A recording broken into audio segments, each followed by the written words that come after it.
Stupid. The advanced kind. The Kate Daly Show starts now. You want answers? I think I'm entitled. You want answers? I want the truth. You can't handle the truth.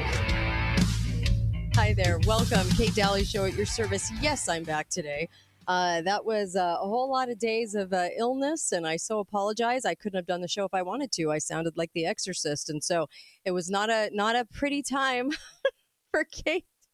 Can I just tell you? And I also so appreciate all the emails and concern and thank you and prayers and getting me back on the air today. So appreciate you guys. And the phone lines are open. Dr. Duke Pesta is with me in this hour.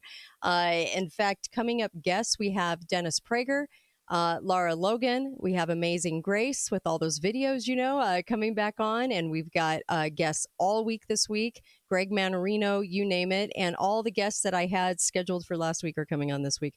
And I really appreciate all of them. I really appreciate Dr. Duke Pesta. He's been a good friend to me and been on the show for, like 8 years. It's been amazing. How are you, Duke?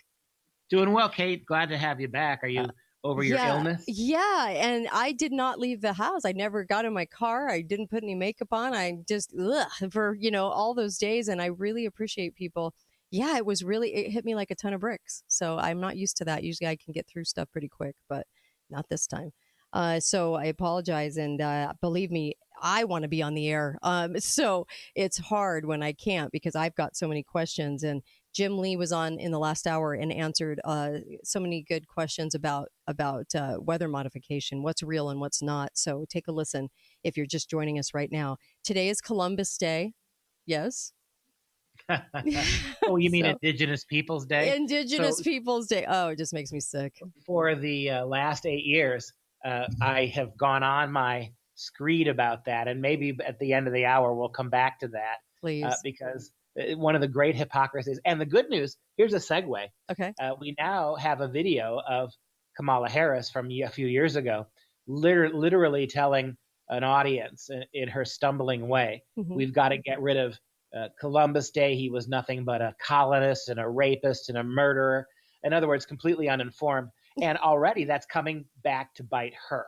That garbage plays before a radical lefty audience. But when the rest of America hears stuff like that, they doubt her. And this is the theme I think we're going to start with, right?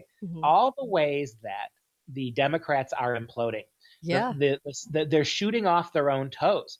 I mean, think about Waltz yesterday in his Elmer Fudd costume, pretending as if he does this all the time, right. Unable to load his gun. I mean, they're literally self-inflicted gunshot wounds that the Democrats are doing. And the difference, Kate, when you had a guy with like Obama, kind of an empty suit, but he was slick.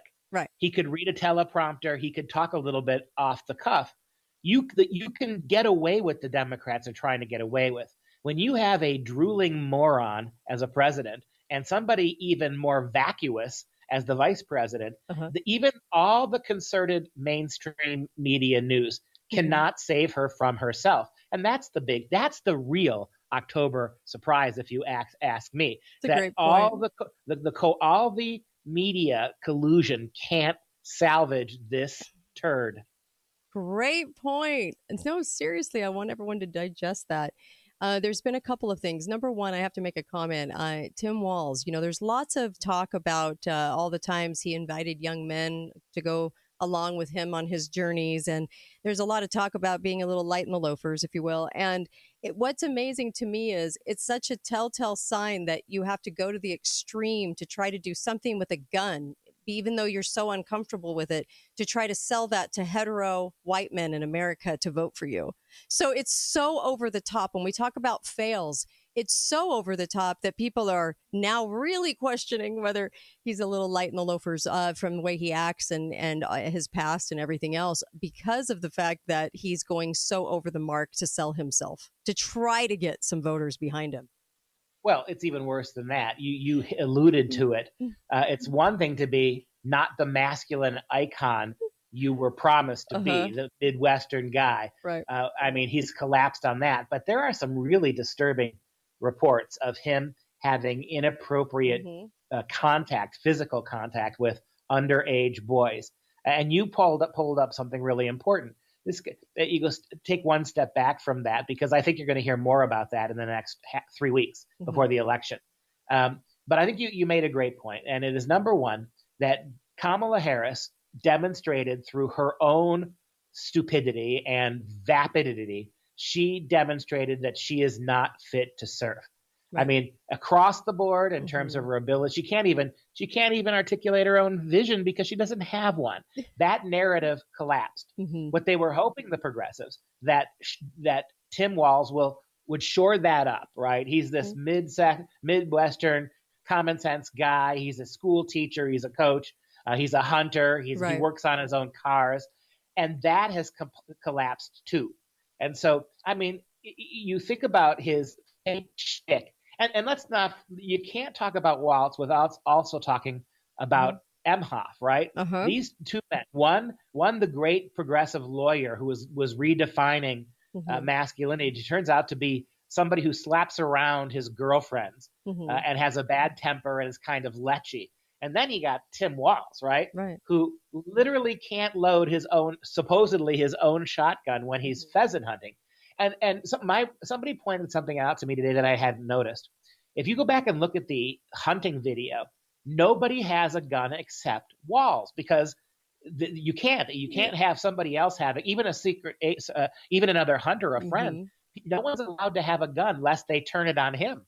And so you got a bunch of guys in orange shirts who can't be trusted with their own guns because maybe they'll shoot Walz. Right. And on the other hand, you got Walz, who doesn't know how to handle a gun. It's so it's cringy embarrassing. Yeah. To me, it just screams lighten the loafers. But okay, because you're over trying to prove something. The other thing, there's so many things, but I have to mention this because Susan sent me this, and I couldn't get over it. Time Magazine was actually throwing Kamala under the bus for not sitting down with them for an interview. And I thought that was interesting. Mark Benioff saying, criticizing the nominee, of course, the unelected nominee, that she would not sit down. Trump and Biden both sat down for 90 minutes, but she wouldn't. Now, Time Magazine is the elite's magazine. This is the propaganda central. And what's amazing, besides Washington Post and New York Times and all the rest, but they've owned Time Magazine since the beginning, the CFR has. So this is very interesting that they're throwing the race in this way, that they're throwing her under the bus. Don't you find that crazy? Well, I think the media has figured out that all they're doing is making themselves look bad by trying to drag this dead horse across the finish line. I mean, at some point, they have to look forward. Now, they thought that they were going to be able to literally take this horse on their back and carry it across the finish line. But the horse doesn't want to go. The horse is neighing and braying and paying no attention what's good for herself. That is what she does. That is what she does. She brays. She's a braying ass, a donkey, right? I mean, yeehaw, yeehaw. That's what she is. And that's so they, with all the leashes of the mainstream media, they can't drag her across the finish line. So what that means is at some point they got to, I'm mixing my metaphors. At some point they got to cut bait, right? I mean, you're just going to have to realize that now everybody's pointing to you. Look at CBS. Yes. CBS thought they were going to be the antidote to ABC.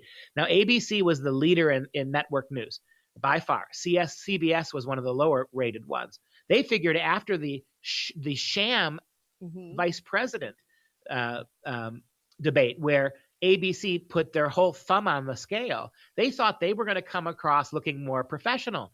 But it turned out that the clowns at CBS and 60 Minutes actually now look even worse than ABC did. Right. Because you may not like ABC for fact-checking Vance, even though they promised not to. But now you've got 60 Minutes, who is literally editing and changing what she says to deceive the American people. And I think the mainstream media, including Time Magazine, have figured this out. Yes. Look, she's going to be gone. Everybody's going to forget her the minute she loses the election. But they're not going to forget what we've done. So they're going to have to start protecting themselves, not her. That's so true. And they brought out Bill Clinton, the crypt keeper. I don't know, does he have AIDS by now? Anyways, Bill Clinton emerges in front of a group of like 20 people. Okay, that's all they would allow. And he gets in front of this group and he's trying to campaign for her, although he comes across, it's not like he's actually campaigning for her, but he tries to. And then he talks about the fact that he kind of admits he's never met Tim Waltz. I don't even know if he's actually met Hormala, because he kind of let it slip that he's just watching her, that he's been watching her. And he couldn't even come up with anything about her. He didn't even really sell her to the audience. He was just trying to down Trump. It was a really interesting meeting. And he just kept praising McCain. McCain, who was supposed to be a Republican, who never was a Republican. He was praising McCain for saving the Socialized Medicine Act that Obama put out, and Pelosi. Well, you know that McCain's own daughter, eldest daughter, Megan, she came out a couple days ago and says, she literally said to the Democrats, I'm going to warn you one more time. If you keep using my father to push Democrat policies, I'm going to start talking about the reality. So let's see if Meghan McCain actually has the guts to do that. Right. But even Meghan McCain, who's really a rhino, even she is fed up with the left trying to pretend that McCain, if he were alive today, would be a big supporter of Kamala Harris. And you also brought up Bill Clinton. Yeah. So even worse that, right? He blurted out that young woman in Georgia who was raped and murdered by the illegal alien, he basically said it wouldn't have happened if that man had been vetted at the border. Now, I don't know if Bill Clinton planned to throw Kamala under the bus, but he sure did. Oh, yeah. Because that's exactly what Trump has been saying. You're letting people in without vetting them. Right. Are you surprised that rape and murder is happening? Right. And he said that when he was supposed to be defending her. Even your the people you want to rely on, Obama and Trump, not Trump, Clinton, they're not helping you. They're hurting you. Right. Amen. There are so many things that they're doing. It's a car crash and everyone is forced to watch it. That turns on the news. I say, don't turn on the news anymore. But I have Dr. Duke Pesta with me today. And of course, there's so much more we want to talk about. The black vote, that's getting really interesting too. And I'm sorry, why do we have a black vote? But okay. We'll be right back. We're live today, 888-673-1450. 888-673-1450. Joining the conversation. Ask Dr. Duke Pesta a question. I'll be right back on KateDalleyRadio.com.